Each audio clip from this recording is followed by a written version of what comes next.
All right, guys. So this is also one of the opportunities I'm going to be looking forward to this week.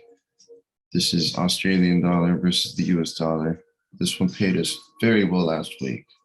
We capitalized very heavily off of the rise to the upside versus the dollar. And I do see this trade as I do see the pound Aussie continuing to the downside. I do see this trade continuing to the upside. Though, if we're on the weekly time frame, we can see here that on this area, every time that price came here, there was a strong impulse, either to the upside or to the downside.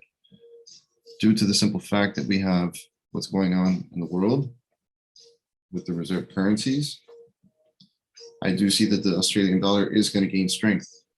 I'm finally going to start going into the nice higher up ranges, the 87, maybe 90 cent range, back into the other zones. So now that we got that out of the way,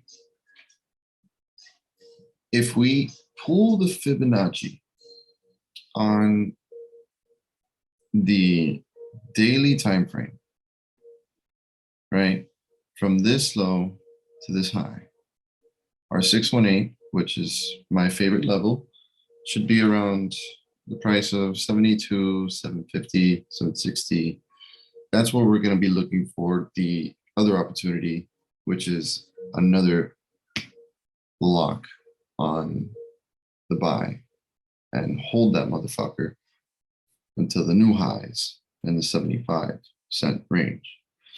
So since price did give us a really nice big impulse to the upside, I do see that since that was on a daily, we have to give us a little bit of a pullback if this trend is going to continue to the upside.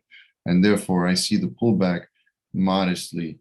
If it's going to be a textbook setup, it's going to go to the 618, which would be around the 73 cents, 72,950.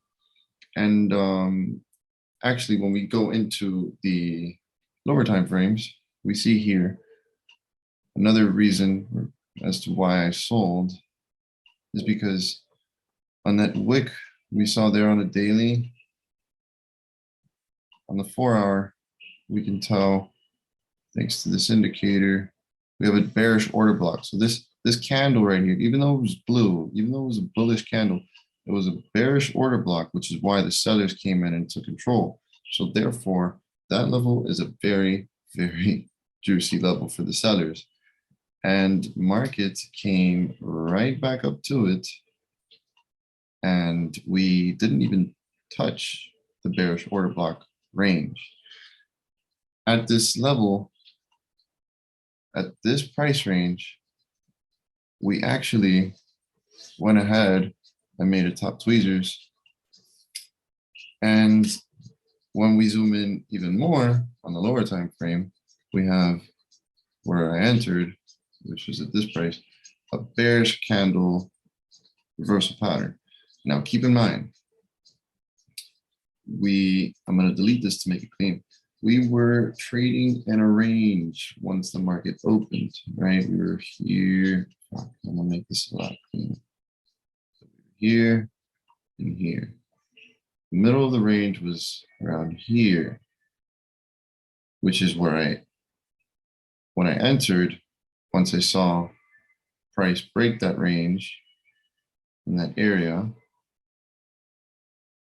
I got more confident and doubled my entry because I knew that if this bottom of this range, this price squeeze strategy is basically, since we've closed on the hourly, it is time to melt.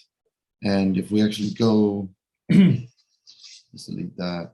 We go on the 15 or 30-minute time frame.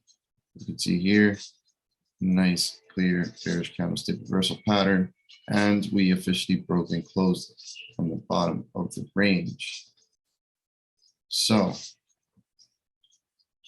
just to be even more in depth, I do see potentially that during London, we're going to have a little bit of resistance, but this pair is sure to melt throughout the week and then give us a beautiful opportunity to look for a trade to the upside.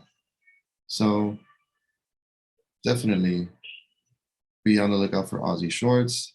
That is a 100 pip opportunity and only about a 20 pip stop loss. So the risk to reward is definitely there, guys. And it is not too late to get in. And definitely be looking at this pair for the opportunity when we go to the upside, because that is the one that's really going to make the week. I hope you all enjoyed and happy trading.